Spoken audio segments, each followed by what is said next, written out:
All right, when you're driving along and the dreaded check engine light comes on, do you know what to do? No. I'll go first. Nope. Do you have a mechanic you can trust? No. Those are important questions, especially for women who can be charged an average of $23 more than men for auto repairs. But Michelle Miller shows us how a Philadelphia woman is slamming the brakes on sexism at the garage.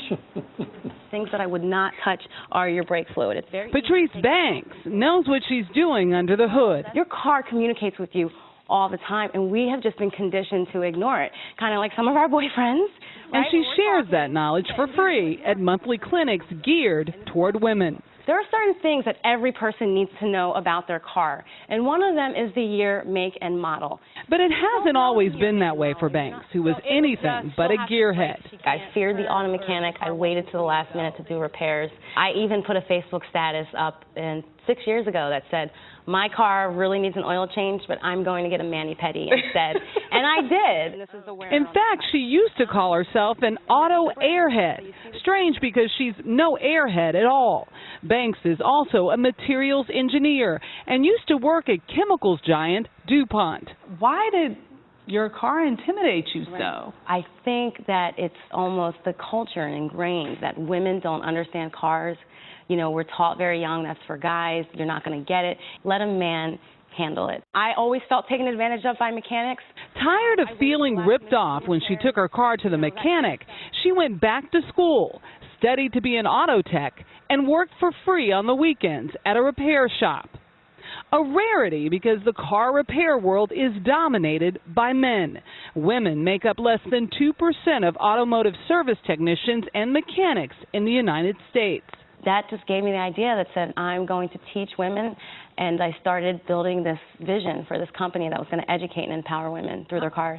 Rotors will need to be replaced. That vision became Girls Auto Clinic. Women will take care of a $300 bag better than they take care of a $25,000 car, you know, and that's a shame.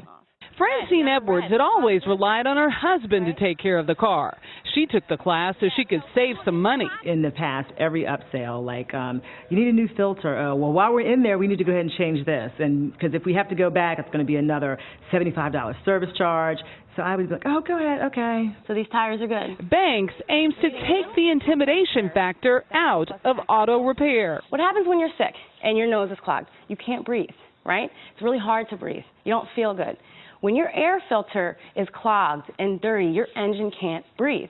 She wants to change the way women approach mechanics and the way mechanics approach women. So why just women? It's not just women. I tell people all the time, I cater to women. I love men, but I cater to women because I'm a woman. I know what it feels like, the stereotype with women. How do you know if it's the battery or the alternator? If it's turning, like, you know how you... Everybody asked you a question about their car. Right. Sounds like you have a vote of confidence going here. Yeah, that's the point here, is to feel good about your car. Change the relationship you have with it. You know, the first time I was able to change my light bulbs, I felt so good. You know, it was like, I am woman, hear me roar. You know, Patrice won, car zero. You know, kind of a thing. I felt like I won. I didn't feel defeated by it anymore. I don't want any of you to feel like there's judgment here. For CBS This Morning, Michelle Miller, Philadelphia. Sure is catchy. She is great. Yes, she's great. You know, when I got my driver's license, my father would not let me drive the car until I learned how to change a tire. And I was like, this is ridiculous. And I learned how to change Smart it. dad. Yeah. Very you know how to smart do dad. it still? I haven't had to, but yes, I did learn it when I was 16. Okay, good girl.